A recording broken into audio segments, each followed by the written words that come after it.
Hello guys, it's your boy once again, Agobo for Life, and I'm here with another brand new episode. And today we're going to be discussing something that affects us in general when it comes to business decision. A friend of mine actually asked me this question, a business owner, a friend of mine. And the question he asked me is, when does one need to apply for a loan to support his business? Or, I repeat again, when will you know that your business needs an additional support? And I told him this, which I said I should share here on my platform. Now, we as individuals, we are faced with this decision on a daily basis for business owners and also people that are into salary earners too, that get a wage or salary at the end of the month. Now, what are the things that you need to really consider when you want to apply for when you should apply for a loan? Now, the first thing you need to understand is that as a business owner or as a salary earner, there is this steady accumulation or steady analysis that is already registered. You already know what your business is generating when in the aspect of your sales, your purchases, your expenses, whether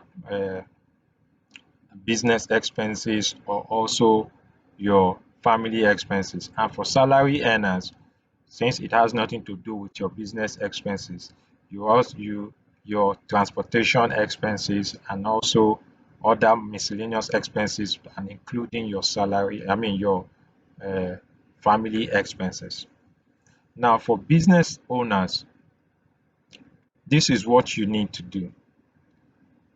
Even if you do not take daily records, for those of us, most businesses that do not do normal records, that keeps uh, partial records.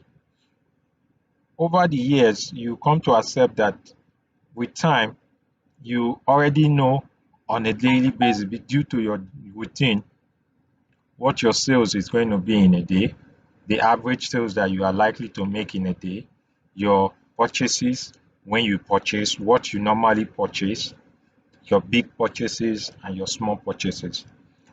Then what your expenses are, things like your LOMA for those of you that pay PSP waste, NEPA bill, salary, uh, rent, everything that is attributed to your expenses. Now, when this is accumulated, take away those expenses, including transport to purchase to and for delivering your goods, those costs you incur delivering your goods. Take away those expenses from your sales. It could be on a monthly basis or it could be on a weekly basis, depending on when you run your check. Take away all those expenses. You will see that at the end of the day, you will end up with a figure. Now, that figure, also do not forget to remove your family expenses. Anything that has to do with the family, take it out, whether school fees, whether house rent, whether feeding, anything that you know you pay for, take it out. Then you will arrive at a certain figure. This is for the business owner. We'll come to the uh, salary earners. Now, once you have that figure, in the financial term, they call that figure your repayment capacity, meaning your cash which is available for you. Some will call it profit, but in the financial term, we call it, since you want to apply for a loan, we'll call it your repayment capacity. This capacity shows the available fund that is left to you should in case you apply for a loan what you will be able to pay, because the loan is being deducted on a monthly basis. Take for example, you are applying for a normal business loan. Now, if this loan is being deducted on a daily monthly basis, it will be matched against that your repayment capacity. Now, the mistake most people make is that business owner make is that repayment capacity, which is yours, because remember, you are the one doing this analysis on your own before you make that decision of whether to apply for a loan or not. Now, when you have this repayment capacity, do not make the mistake, because we human beings, we have that tendency of us being selfish. It is our own needs we always put in place first. Our needs comes first, in the sense that even if you're on a loan, it is only when you have taken care of your own responsibility before you will be able to finance somebody else's responsibility, even though you are obligated to do so. So in order not to make that mistake, if that repayment capacity which you have gotten is like 500,000, also take out like 30 or 40% out of it. And if you take out 40%, 10% of 50,000 or 500,000 is 50,000. So 40% should be like 200,000, if I'm not mistaken. 200,000. Now, once you take out this percentage, it helps you sort out maybe your big business expenses. When I say big business expenses, maybe you have a project you are doing, or you have unforeseen circumstances that may come up later on. So with this, you know quite well now you only have 300,000 available that you can spare when it comes to a loan. Now you now start matching that 300,000. Another mistake most business owner make, is that you don't just say that 300,000 is what I can give.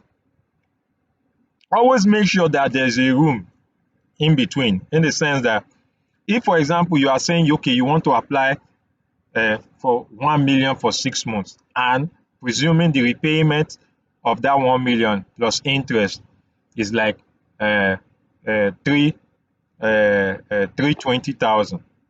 Do not say, because I have 300,000, I can easily push for 300,000, which I already have as a side free money to pay for that loan.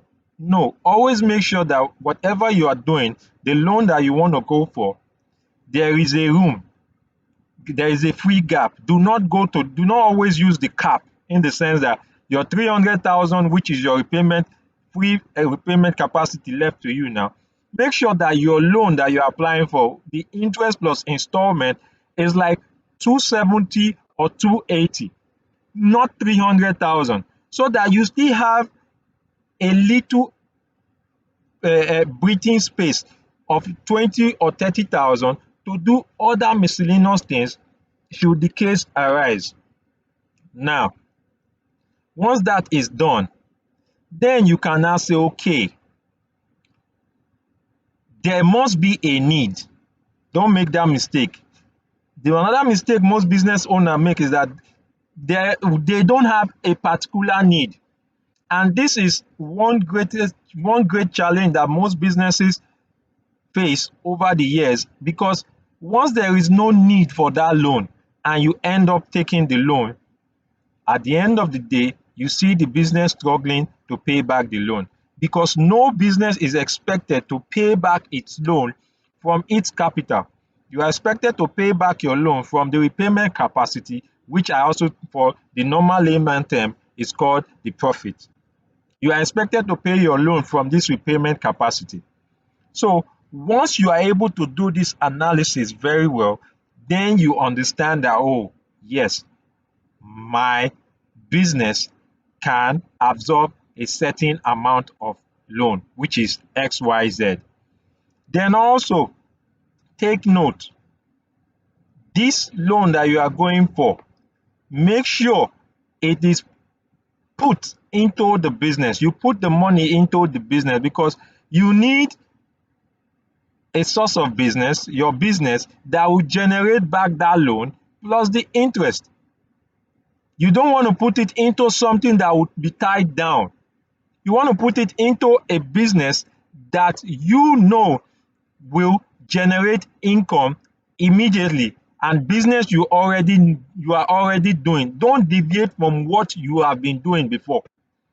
If it is you are into the business of provision, let it be that the money you want to invest in is in provision. The only exception is, okay, for those that want to do asset financing, it's a different total topic entirely. But for those that are doing normal business into what's it called, uh, financing your working capital, you should always ensure that you invest the money back into your working capital so that you don't end up choking yourself. Then for the salary earners is very simple. There must be a purpose. You already know that in your salary, there is, if you look at the breakdown of your salary, there is all what they call your transport allowance, your utility allowance, your feeding allowance, all these things that break down in your salary computation. Now, you know what it costs you to go from your home to business. What if you are driving, you know what you use for fuel accommodation. I mean fuel expenses. You know what you pay for rent. Now, when you remove all these things, then you can now say, okay, fine, what do I ever have left? Also, if for example, after everything that comes in, you now have after removing your family expense, you now have, let's say, 400,000. Also do the same thing like I said when it comes to the business owner. Remove a certain percentage and be sure that whatever loan that you are applying for, you do not, the repayment and the installment does not fall exactly with what you have set aside. There should be room so that it gives you a breathing space. Remember, they said a man that does not plan is the one that is planning to fail. Now, another thing again, before I round the whole thing up, make sure you do the analysis for like a year. Have a clear picture of this repayment capacity on your own. Do it for like a year or 6 months to be sure that you are consistently on an average of whatever amount you arrive on, so that you don't make the mistake doing just for 1 month and you are thinking, oh, this is what I make every month. No, do a consistent 1 year period or 6 months period so that you can get the average. Worst case scenario, you can have the average and it will give you a clearer picture of what to apply for. Now, once you know this, then you now know that, oh yes, my business can actually apply for so amount, and also I can also apply for a loan to invest in my business for this particular need. I bet you when you do this, you always see yourself at the top and your business will be flourishing, and paying back your loan would not be a problem. It's your boy once again, Agobo for life. She coming with just a small tips on how and when to apply for a loan. Kindly subscribe, share my link, comment, and I'll see you all in the next one. From me to you, I say bye bye.